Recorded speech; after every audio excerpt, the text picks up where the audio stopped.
Hello everyone and welcome back to New Cats. We're back again with another part of the Northwestern Dynasty here, cruising into year 5. This is year 5, right? This is year 5. Cruising into year 5. I got to keep that number somewhere so I can just grab it. Cruising into year 5, we had another difficult season, another 7-6 season with a potential for it to be 8-6 as we play our last game of the season, the Music City Bowl against the Kentucky Wildcats of the SEC. So this is kind of like a home game for them. We had an extra game on our schedule to help us get to the 7-6 mark because we had a just absolutely brutal second half of our schedule. I mean, things just got out of control. We were losing out of conference games. We were losing our conference games. We won conference games we shouldn't have won. I mean, just like the inconsistency this year is just nuts. I don't think we've had a season this inconsistent. Our rivalries in conference have kind of flip-flopped each year, but like just the sheer, like we were like 4-2 at some point, and then at 6-5 we were ranked, and then we lost to get like out of the rankings, like just absolutely nuts. I can't believe we even touched the top 25 this year because I can't imagine we were that good of a football team. I'm sure offensively or like some stat rankings wise, like we were probably getting some generous looks from the nation here, from the polls. They probably thought we were a better team than our record implied, which hey, maybe we were. But just looking at our final scores, things clearly just got pretty crazy. So hopefully we can win our first bowl game here. This is our fourth straight bowl game. With a potential here to maybe add one as the pressure gets to our quarterback, but he flips that one off and we pick up the first down late here in the first half. So already we're almost a half into our bowling season here, and we're still looking for our first bit of points in the Music City Bowl. So first and 10, our quarterback's going to drop back and roll out and throw the one on the run and somehow finds his man with just about an inch of separation. What a sloppy play from our offense, but it does pay off as our quarterback's going to have to roll out and just make something happen on the run, laying an absolute dime. You love to see stuff like that. And we score our first touchdown of the bowl season on the Kentucky Wildcats. So cruising now way late into the game at the top of the fourth quarter, we would tack on a field goal, or at least attempt to, so it would appear, as we doink it off the upright. An absolute chip shot. I mean, geez, can I get a hash mark here? Like, this had to be, like, one of the easiest conversions here. It's kicking from about the 19 or 18-yard line, and we somehow doink it. It was a straight kick as well. I mean, just our luck, our kicking woes. Remember year one's kicking woes? Jeez Louise. So we fail to add any points, but Kentucky fails to add any points, period. And we win our first bowl game of our coaching career against the Kentucky Wildcats. We win the Music City Bowl. Add that one to the trophy case, baby. Our first bit of hardware as a team that we can add. We have a couple player awards that we can try and claim, but this is our first actual bowl game that we can, really sit behind and brag about here. So it's sloppy. It didn't look good. I'm sure most people would turn it off and just not even bother to watch. But hey, we win a bowl game, so that's what's important. We actually won a freaking bowl game, finally. It took 4. The real-life Northwestern Wildcats, it took them 7. So they lost 6 before they finally won one. And we are ahead at schedule now by 5 years. So they wouldn't win until 2012. We win one in 2007. So it's not an impressive season, and it wasn't an impressive bowl game. But the point is that we won it. That's all that matters, is that we won it. So Clark Huff, our QB, comes in with a not so great game. There's things to like about it, but it's still not very good. So moving forward now, what this, I guess, means for us as a team, now that we got this moving on, what will this mean for recruiting is the big thing, because winning bowl games really boosts, like, recruiting, man. Like, if you start getting some, like, obviously moving up prestige is, I think, really what does it, but, like, winning bowl games adds to that, you know what I mean? Like, your prestige is going to go up because you win the bowl games, or even if you don't gain an actual star, just winning the bowl game is going to give you some leeway with a couple prospects. So we haven't had a ton of trouble in the last few years getting a lot of 5 stars, but with the two pretty difficult seasons we've had back to back now, 2006-2007 season, it's going to be way more important here that we actually do good in recruiting in this coming off season. So there's our trophy. It's a little plaque. It's nothing big. I'm pretty sure a lot of these bowl games don't even have formal trophies. So like EA just put in like these little plaques, But that was good enough to get us another contract, a 5-year contract with the Wildcats. So we cruise into number 23 in the nation off that bowl victory, and they want us for 5 years, man. They've been signing us to 2 and 3 contracts. But they want to extend it to 5. So in the little bio, it says 2 more. So I'm guessing it's just a further extension on what I'm already doing, I guess. I don't know. They're still looking for a conference title, which we have yet to get. We haven't even really been close. The closest we got to was in 2005. We finished 9-4, which was 4th in the Big Ten. So we always find a way to lose to Ohio State and Wisconsin, who win the Big Ten pretty consistently. So once we start competing with them on a yearly basis, then we can start achieving that goal. But for now, the expectations are still pretty low. They just want the program to stay where it's at, continue winning a lot of ball games, and we're at least doing that. And now we have a bowl game. So, which before I forgot to look up when the last time before Northwestern won a bowl game. I don't think it was like super long ago. It might have been like late 90s or something. I'm not sure. I might have to look that up for a later video, but I don't have that on me. And Air Force, the big shock of the year, Air Force absolutely clobbers the Texas Longhorns in the Sugar Bowl to win a national title. Now, I think they have played in one before this. Okay, they haven't. But this is Texas's second straight national title bid. And they almost, not really.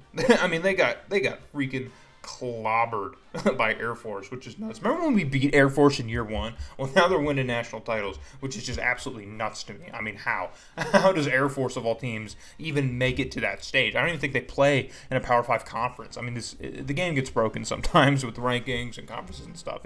It doesn't work. So pay attention, of course, again to our conference mates sneaking in to the rankings. We sneak into the rankings with an 8-6 record. That's just so bad. 8-6, and we managed to get ranked 23rd over West Virginia and Auburn. I mean, just, that's kind of crazy to me. I don't know, man. Something about that does not sit right with me. So we're going to look now at our All-Americans, see if we can get another selection in the All-American section. I think we had one I saw when we were going over the stats at the end of the Music City Bowl. I think we might have some kind of American, maybe a freshman All-American, I think.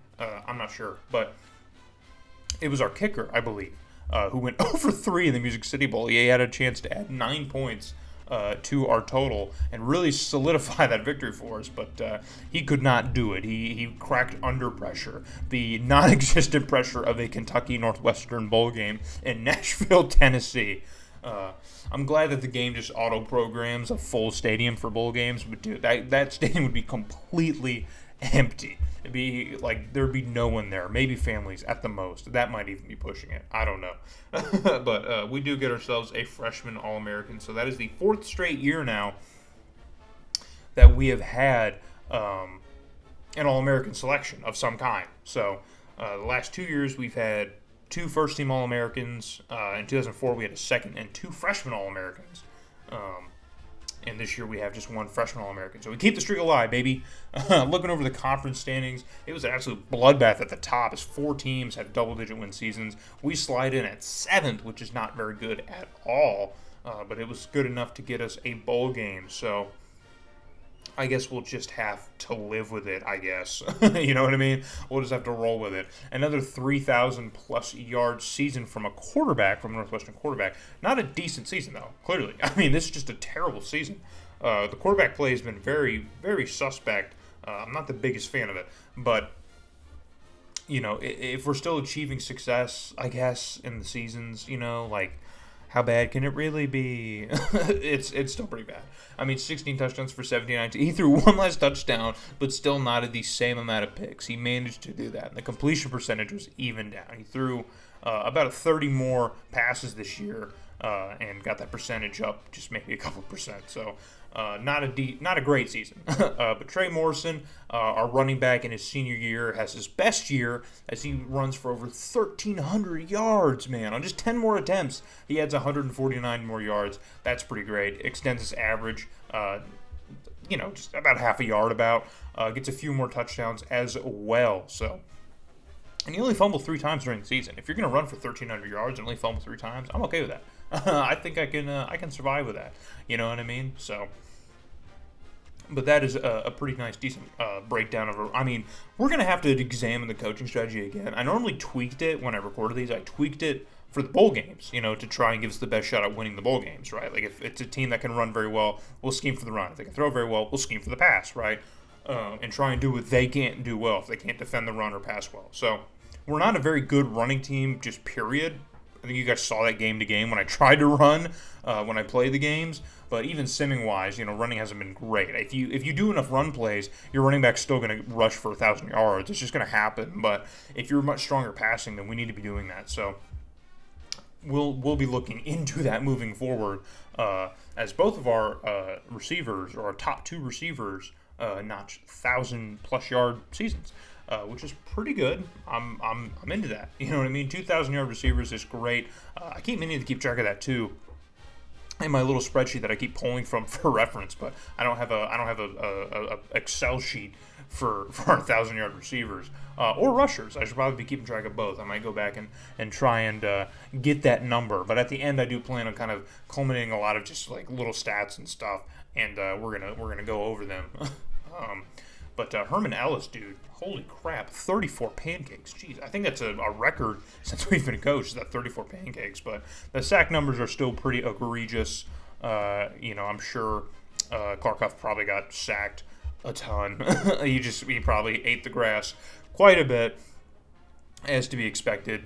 I don't even think we have like a terrible line, but Justin Frederick posts another 98 tackle season. You can see this, dude. It keeps bouncing back and forth. Do you see that? Like 102, 98, 112, 98. It's funny. He has another 4 sack season.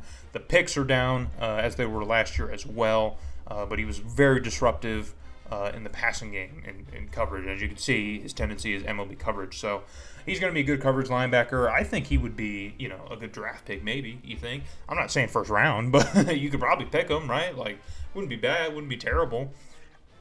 And then Bam Jamison, one of our other linebackers, has a career year posting 96 tackles, so 21 TFLs.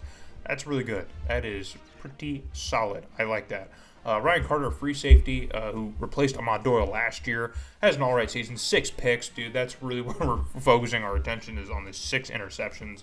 I can't remember how many Ahmad Doyle had last year. I want to say he had like 4 or 5. He might have had 6 too. I can't remember. Or maybe it was more. Who knows? But here's the breakdown of our defense, how we laid it out, how the team performed, how we did. And then, of course, we already saw our kicker had a 75% kicking percentage on the year, which is kind of just, I don't know how you even get All-American honors kicking 75%. That's just gross. Like, that's just not even good. I don't even like that. So here's the breakdown. We're going to go down to stat rankings and see just where our team fared overall across the country and in our own conference. And yeah, not good. Kind of middle of the pack for most stats here, kind of towards the bottom in a lot of stats here. The offensive stats is what's going to bother me, because I feel like we should have a very potent offense. I feel like we have a lot of ability. Like, if my quarterback's thrown for over 3,000 yards, and I got 2,000-yard receivers, and I have a running back rushing for over 1,300 yards, we should have much better offensive numbers than, what I'm seeing. You know what I mean? Like, we should have a much better offense than this. So, clearly here you can see by the breakdown of our stat rankings, our defense was just we had a top 25 defense almost across the board. I mean, we had one of the best defenses in the Big Ten, and just like, a lot of top 25 placements for our defensive rankings. So that's really where we excelled. We had a pretty solid defense. So only a few of the big boys were able to really rack up the points on us, as you saw. So I guess that's where we were able to kind of keep things manageable, and not really get blown out of the water or embarrassed. So I guess we'll take that, right? Like, that's, a silver lining, I guess. I don't know. I guess we'll take what we can get. That's what I'll say. We'll take what we can get. So Turnovers, again, we lead in INTs because we always do. That's what we always manage to do. But moving forward now, moving ahead to our next season, we're going to cover our next offseason and head into the 2008 season with our first bowl victory. So let's see if we can get over the hump here in our next episode, and I hope to see you all there for more New Cats.